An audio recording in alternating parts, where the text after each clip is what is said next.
Hey everyone, okay, so this is Draw My Life. So I was born on the 4th of March 1978, and I was born to Bernie and Alan. I was their first child. When I was 18 months old, my parents fostered me to her brother and his wife, and they couldn't have children for various reasons, so it was kind of the best thing for everybody, I think. There were lots of circumstances surrounding the fostering, but it was definitely the right decision because obviously, I now had what I call a proper mother. My real parents went on and had four other children, whom I all know, but we haven't actually seen each other for about 9 years now. Through no fault of anybody's, just the way that circumstances have kind of arisen. Okay, I have no idea what I'm doing. Oh, this is my mum. And she always tells this story of when I was a tiny, sort of small boy, and I was being miserable as sin as always, and we were on holiday, and there was this guy carrying loads of ice creams for his children, and he dropped them all on the floor, and she says that it was the only time during that holiday that I actually laughed. So I was obviously a very, very naughty child. I grew up in Burnham-on-Sea, which is a seaside town which is very dull and very boring, but it was a nice place to live if you like the sea. Okay, here we are. This is my mum, and when I was 8 years old, she bought me some blue eyeshadow because I've been going on about it, and she bought me some from Boots and allowed me to put it on her, and that was the first sort of taste I got of makeup. She was very cool. When I was 10 years old, I was taken to court with my mum and dad and my real parents and was given a legal guardianship, which was very, very nice. I absolutely detested school. I didn't have a great time there. I was very quiet and very shy and just had an absolutely rotten time. So leaving school was actually, the best thing that ever happened to me.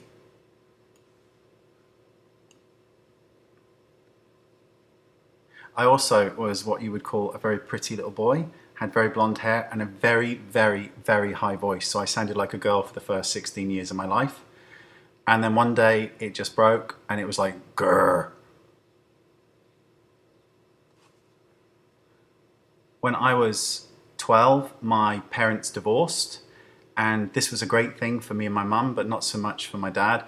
Obviously loved my dad, but he was a pain in the ass and not always the nicest of person. And although I still love him, we do have a strained relationship, but it was the best thing, absolutely, for them to separate. And me and my mum were much happier once that had happened.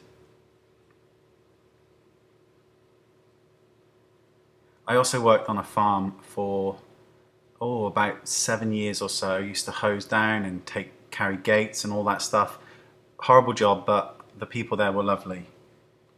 I always felt different as a child, and I don't think I ever kind of understood why, but I just felt out of place all the time, like I didn't really fit in anywhere for some reason. When I was around about 15 or so, my mum met Dave, and Dave is who I would refer to as my dad. He is the loveliest man I've ever met. He was about 5 foot and round and smiley and the most perfect, perfect thing you've ever seen in your life. I also absolutely adore music and have done since I was about 10. I would rather listen to music than watch telly. I think it's absolutely amazing. I just love it. What am I doing here? That's my mum.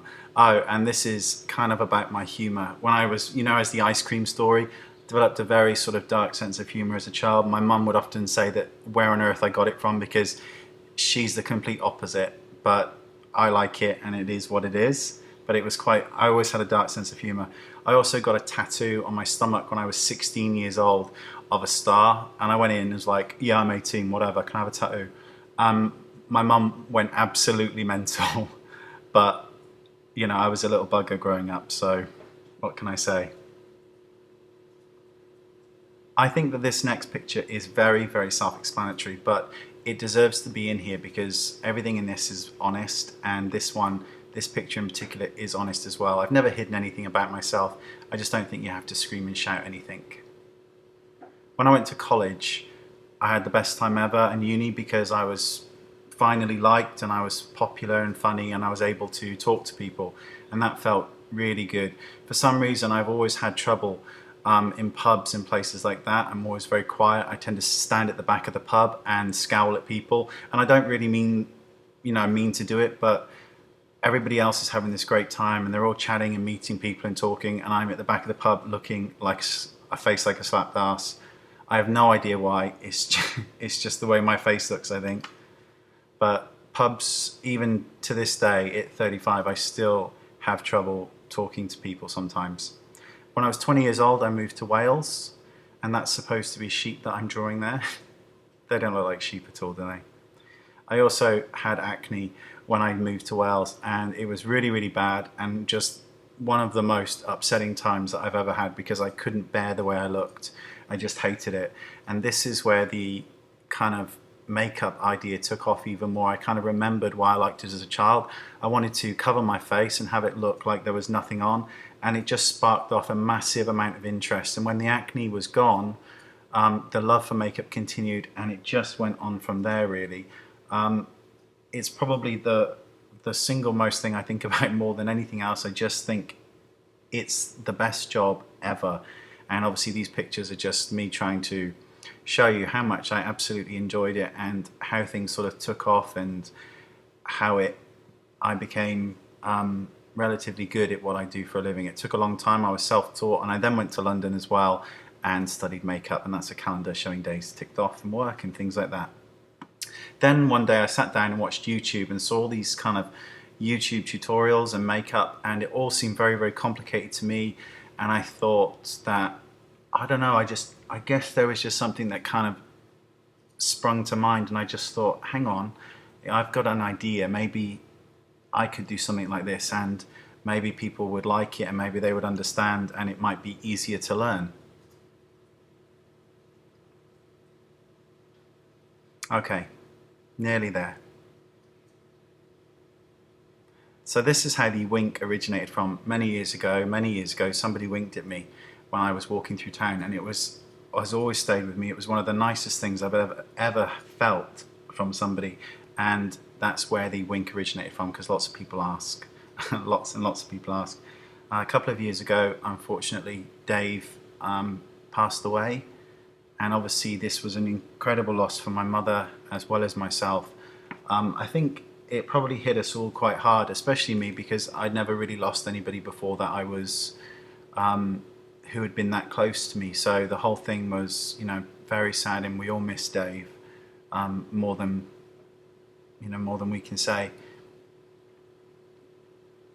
And now here we are, a YouTube guru allegedly. It's all very strange, and it's very humbling and very nice. I never thought that I'd be where I am today, and all these followers and all these views. It's something that is hard to put into words, and you still don't believe it yourself, because when you look in the mirror, you're just you, and you're nothing special. So it feels really nice, and it's validating to read the comments that I read and to hear from everybody.